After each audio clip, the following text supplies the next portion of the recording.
Hello student, good morning.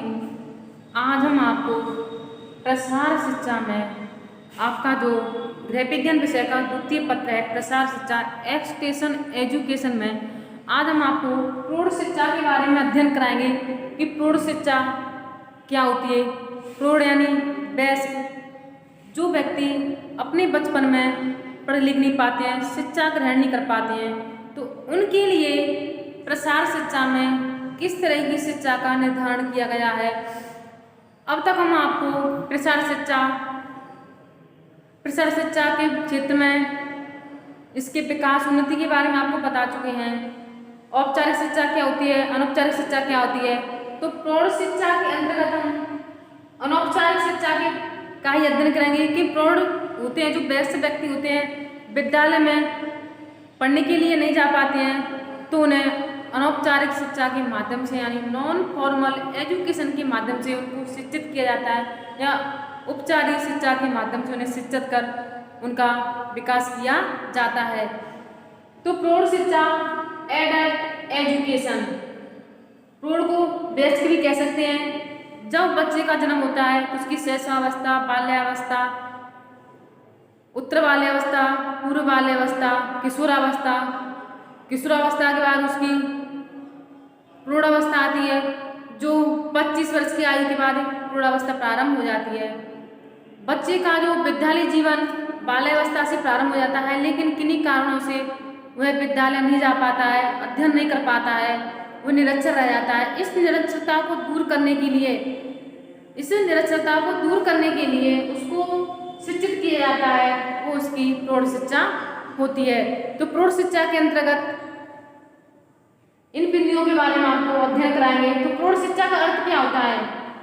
Meaning of adult education, प्रौढ़ व वयस्कों को शिक्षित करना, उन्हें किसी क्रियात्मक कार्य के तहत या उन्हें विद्यालय जीवन के बाहर उनको शिक्षित हम कर सकते हैं, ताकि अपना रोजगार विकसित कर सके।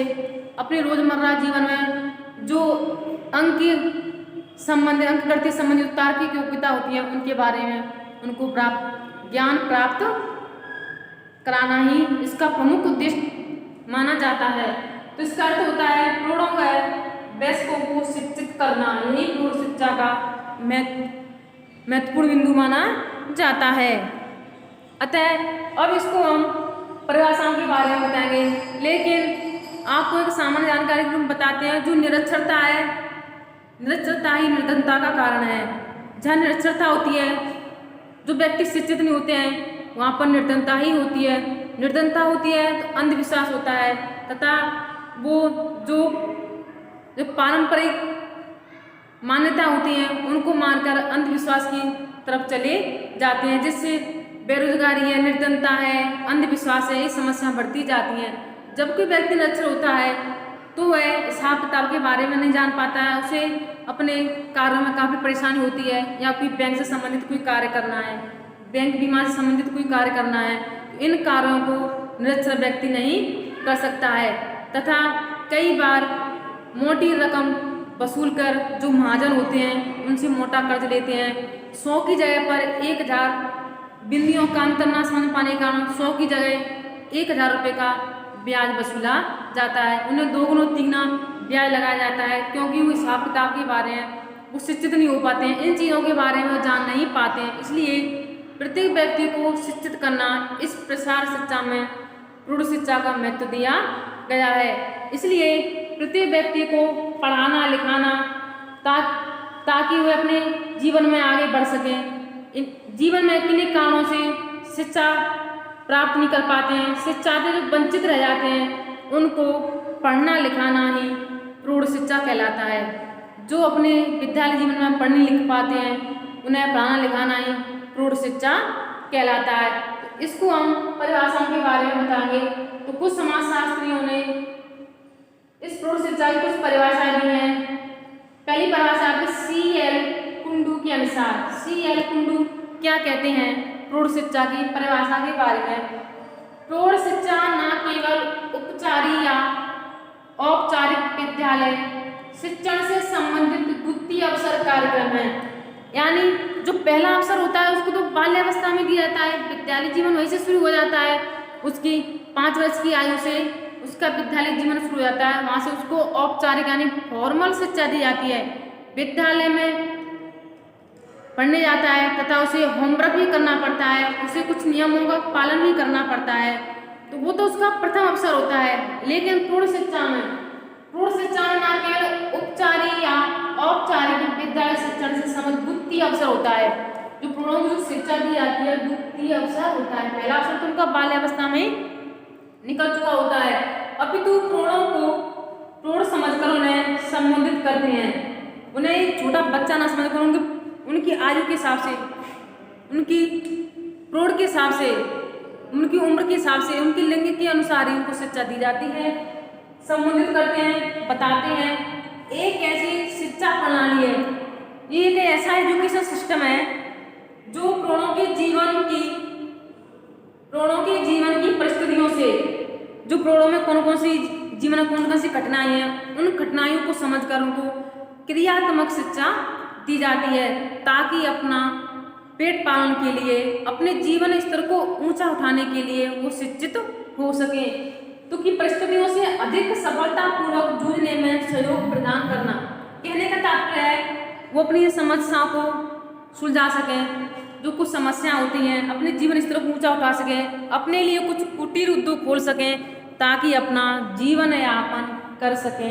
यही इस शिक्षा का प्रमुख उद्देश्य माना जाता है। जैसे कोई प्रौढ़ है, ज़्यादा पढ़ा लिखा नहीं है, वह कोई काम धंधा या कोई कुटीर उद्योग खोलना चाहता है, घर में यार अगरबत्ती बनाने की मशीन खोलना चाहता है, वो काम डालना चाहता है, तो उसे उसकी सारी जो प्रोसेस है, प्रक्रिया है, उसके बारे में जानकारी होनी चाहिए। उसके लिए कई प्रकार के केंद्रों में कुटीर उद्योग से संबंधित शिक्षा दी जाती है। ये नहीं, जो प्रौढ़ों की शिक्षा दी जाती है प्रसार शिक्षा के माध्यम से, बाल अध्ययन से संबंधित शिक्षा न देकर उन्हें व्यवहारिक शिक्षा दी जाती है, उन्हें क्रियात्मक शिक्षा दी जाती है। जैसे कि छोटा बच्चा होता है, उसे विद्यालय वर्णमाला छोटा बड़ा पढ़ाया जाता है, तथा जो इंग्लिश में ABCD पढ़ाई जाती है, उनको बाल अध्ययन न कराकर प्रौढ़ों से संबंधित अध्ययन कराया जाता है। वो आपका क्रियात्मक या किसी रोजगार परक उद्देश्य से संबंधित शिक्षा होती है। नेक्स्ट परिभाषा है बर्टसन के अनुसार। बर्टसन प्रौढ़ शिक्षा की क्या परिभाषा बताते हैं? कोई भी सीख अनुभव जो प्रौढ़ों के लिए तैयार की गई हो, जिसमें उन्हीं स्तर को ध्यान में रखकर विषय वस्तु तथा विधियों का प्रयोग किया गया हो, प्रौढ़ शिक्षा कहलाता है। अब आता है आपको बाल शिक्षण तथा प्रौढ़ शिक्षण में क्या अंतर होता है। बाल शिक्षण क्या होती है, प्रौढ़ शिक्षण क्या होती है? जब तक हम बाल शिक्षण को नहीं समझेंगे तो प्रौढ़ शिक्षण समझ में नहीं आएगा। तो बाल शिक्षण यानी चाइल्ड एजुकेशन, जो छोटा बच्चा होता है उसकी किस तरह की एजुकेशन होती है। बालकों के लिए जीवन एक खुली किताब की तरह होता है। छोटे बच्चे होते हैं, उनका जीवन कैसा होता है? खुली किताब की तरह। प्रत्येक चीज को उसके बारे में उसे सिखाना पड़ता है, क्योंकि इसका जो मस्तिष्क होता है एक कोरी स्लेट के समान होता है। उस कोरी स्लेट को शिक्षक अपने ज्ञान से बच्चों को ज्ञान प्रदान करता है। लेकिन जो प्रौढ़ शिक्षा होती है, जो प्रौढ़ होते हैं अनुभवी होते हैं, एक्सपीरियंस होता है उन्हें, लेकिन उन्हें शिक्षित नहीं होते हैं, लेकिन उन्हें काफ़ी अपने जीवन का काफ़ी अनुभव होता है कि उसे किस अनुभव से कौन सा कार्य करना है, तथा वो उनकी कुछ मान्यता होती हैं। वो सीखने से पहले जो भी कुछ सीखते हैं अपने अनुभव के अनुसार, सीखने से पहले कुछ पहले सोचते हैं, अपने आगे आने वाले जीवन के बारे में कुछ सोचते हैं। बालकों की सीखने की क्रिया उत्सुकता ही होती है। छोटा बच्चा होता है, कौन चाहता है पढ़ना? कोई नहीं चाहता है। उसे माँ बाप डांट कर फटकार कर उसे विद्यालय भेजते हैं, या उसका दबाव होता है। कुछ बच्चे होते हैं अपनी खुशी से जाते हैं, तो खुशी से तो कोई नहीं जाता है, दबाव से ही बच्चे विद्यालय जाते हैं। वो समझ नहीं पाते हैं, उन्हें तो खेलना कूदना ही अच्छा लगता है। लेकिन जो प्रौढ़ शिक्षण होती है, सीखने के लिए क्रिया निरीक्षण या परीक्षण के माध्यम से उनको सिखाया जाता है। जो बालक छोटे होते हैं, छोटा बालक कैसा होता है? इमेच्योर यानी अपरिपक्व होता है। आप उसको जैसा सिखाओगे वैसा सीखेगा। जिस तरह से मटके का निर्माण किया जाता है, उसे धीरे धीरे तराशा जाता है, तथा उसे उसके बाद उसे अनुभवी परिपक्व बनाया जाता है। जो छोटा बालक होता है अपरिपक्व होता है, आप जिसे उस तरह का ज्ञान प्रदान करेंगे वैसा ही सीखेगा। इसलिए बच्चों की जो प्रथम माँ होती है, उसकी गुरु होता है उसकी माँ ही होती है। इसलिए उसे अच्छे संस्कार देकर अच्छी बातें सिखाकर ही आगे बढ़ाना चाहिए, क्योंकि वे अनुभवी होते हैं, उन्हें अनुभव देना चाहिए जीवन में कौन कौन से अनुभव होते हैं। लेकिन जो प्रौढ़ होते हैं, काफ़ी परिपक्व होते हैं, वो अपना अच्छा बुरा स्वयं समझ सकते हैं कि क्या विवेक है, क्या अविवेक है, हमें क्या करना चाहिए, क्या नहीं करना चाहिए। तो प्रौढ़ों में एक अलग ही समझ होती है, उस समझ के अनुसार उन्हें वो शिक्षा ग्रहण करते हैं। इस प्रकार अपने जीवन में आगे बढ़ते रहते हैं। बालक जब सीखता है तो अज्ञानता से ज्ञान की तरफ जाता है। जब छोटा बालक होता है वो कुछ नहीं जानता है, उसको हाथ में सिर्फ एक स्लेट या कुछ पेन या पाठ्य पुस्तक पढ़ाई जाती है, वो जानता नहीं कि क्या है। उसको सिखाने के लिए शिक्षक अग्रसर रहता है, शिक्षक ही उसको बताता है कि क्या है, ये वर्णमाला है, एक गिनती है, ये अंक की प्रणाली है। क्योंकि बालक होता है अज्ञानी होता है, उसे ज्ञानी एक शिक्षक ही बना सकता है। लेकिन जो प्रौढ़ होते हैं ज्ञानी तो होते हैं, लेकिन जानकारी उस क्षेत्र में उसे कम ही होती है। बालकों की हिंदी, अंग्रेजी, गणित इन विषयों का अध्ययन कराया जाता है तथा एक अंत में उसका मूल्यांकन किया जाता है, उसका एक अच्छा परिणाम देखा जाता है। लेकिन जो प्रौढ़ होते हैं उनको ऐसा नहीं कि हिंदी, गणित अन्य विषय में सिखाया जाए, उन्हें व्यवहारिक ज्ञान दिया और उन्हें गणित सिखाते हैं, उसे अंक पद्धति समझाई जाती है कि हिसाब किताब कैसे करते हैं, अंक प्रणाली क्या होती है, त्रिगुण क्षमता क्या होती है, उन्हें लेखा जोखा के बारे में बताया जाता है। उनका ना तो कोई मूल्यांकन किया जाता है, ना उनके पास कुछ सर्टिफिकेट होता है कि आपने यह सीखा है। लेकिन जो औपचारिक शिक्षा होती है उसमें उसे सर्टिफिकेट दिया जाता है, उसे प्रमाण पत्र दिया जाता है। लेकिन प्रसार शिक्षा में ऐसा कोई मूल्यांकन किया जाता है, ना ही उसे कोई प्रमाण पत्र दिया जाता है। वो वयस्कों की शिक्षा ही होती है। बालकों को बलपूर्वक या लालच देकर सिखा सकते हैं, पढ़ा सकते हैं। जो छोटा बच्चा होता है अगर वो पढ़ता नहीं है उसे लालच दिया जाता है। लेकिन जो प्रौढ़ शिक्षा होती है, बड़े होते हैं, ना तो उन्हें कोई लालच दिया जाता है, ना उन्हें बलपूर्वक हम कुछ सिखा सकते हैं। तो ये अनुभव पर, उनकी क्रियात्मक, उनकी सोच पर, उनकी परिस्थितियों के अनुसार ही उन पर निर्भर करती हैं। तो ये आपकी बाल शिक्षण और प्रौढ़ शिक्षण के बारे में अंतर था। लेकिन प्रौढ़ शिक्षा का मुख्य उद्देश्य क्या है, उस उद्देश्य के अनुसार हम किस प्रकार बताते हैं कि प्रौढ़ों को जो शिक्षा दी जाती है, क्रियात्मक शिक्षा प्रदान करना है। वह किसी ना किसी स्कूल में ना जाकर वह अपनी किसी भी स्थान पर इस शिक्षा को ग्रहण कर सकता है। वे लोग जो औपचारिक शिक्षा प्राप्त कर चुके हैं, कभी कभी ऐसा होता है बाल्यावस्था में तो वो अध्ययन करते हैं, विद्यालय जीवन में जाते हैं, लेकिन किसी कारणवश वो विद्यालय नहीं जा पाते हैं। किशोरावस्था में उनका विद्यालय छूट जाता है किन्हीं परिस्थितियों के कारण, लेकिन वो आगे पढ़ना चाहते हैं तो प्रौढ़ शिक्षा के माध्यम से, प्रसार शिक्षा के माध्यम से अपनी शिक्षा को आगे बढ़ा सकता है, वो व्यवहारिक ज्ञान प्राप्त कर सकता है। विभिन्न वर्गों के कार्यकर्ताओं तथा पेशावरों को सेवा काल में उन्हें किसी व्यवसाय से जोड़कर उनको शिक्षा दी जा सकती है। यूनेस्को के अनुसार उन्हें किस तरह का ज्ञान देना चाहिए, नवीन ज्ञान, योग्यता, अभिवृत्ति, व्यवहार, प्रारूपों को ध्यान में रखकर उनकी अभिरुचि के अनुसार उनको शिक्षा देनी चाहिए कि वो किस क्षेत्र में रुचि रखना चाहते हैं, या किसी क्षेत्र में रुचि रखना चाहते हैं तो कृषि से संबंधित उन्हें शिक्षा देनी चाहिए। अगर वो किसी भवन निर्माण में संबंधित अपनी अभिरुचि रखना चाहते हैं तो भवन निर्माण में किस तरह के भवन का निर्माण किया जाता है, उसका नक्शा किस तरह से बनाया जाता है, तो उस तरह की शिक्षा दी जानी चाहिए। कहने का तात्पर्य है प्रौढ़ शिक्षा में प्रसार शिक्षा के माध्यम से उनके अनुभव एवं उनकी क्रियात्मक के अनुसार ही शिक्षा दी जानी चाहिए। वो किस क्षेत्र में अभिरुचि रखते हैं, अभिवृत्ति रखते हैं, उसके अनुसार उन्हें शिक्षा देनी चाहिए। तो प्रौढ़ शिक्षा का महत्व क्या है? आज के समय में प्रौढ़ शिक्षा का महत्व है राष्ट्रीय विकास में योगदान। अगर भारत का जो नागरिक है शिक्षित होगा तो राष्ट्र का भी विकास तीव्र गति से होगा। इसलिए प्रौढ़ों को शिक्षित करना चाहिए। प्रौढ़ शिक्षा को निरक्षरता उन्मूलन कार्यक्रम चलाना चाहिए।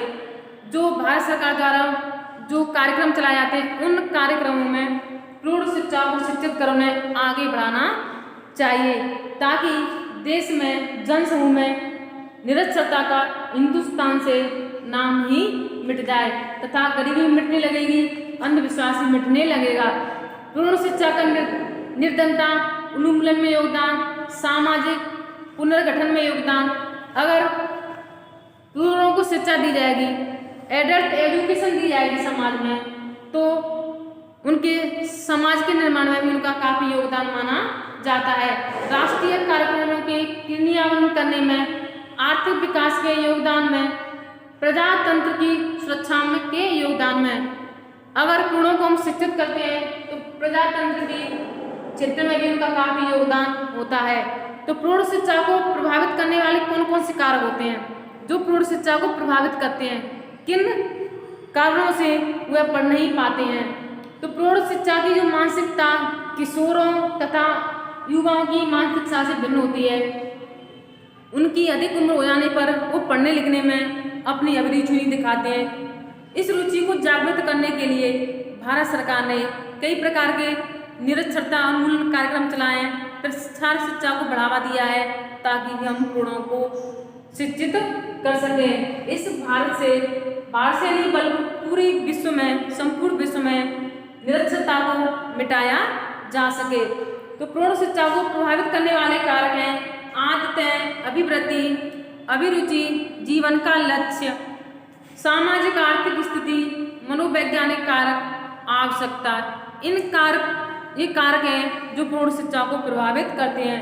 या उनके लिए कोई समय अनुकूलन नहीं होता है, या आर्थिक परिस्थिति ऐसी होती है वो पढ़ नहीं पाते हैं। जैसे कि घर में कोई बड़ा व्यक्ति है, उसके माँ बाप किसान हैं तो वो पढ़ नहीं पाता है, तो उसकी एक परिस्थिति होती है, घर की आर्थिक स्थिति ठीक नहीं होने के कारण वह पढ़ नहीं पाता है। इस कारण वह निरक्षरता की श्रेणी में आने लगता है। तो कहने का तात्पर्य है, प्रसार शिक्षा के अंतर्गत हमें प्रौढ़ों के जीवन स्तर को सुधारने के लिए प्रसार शिक्षा को बढ़ावा देना चाहिए।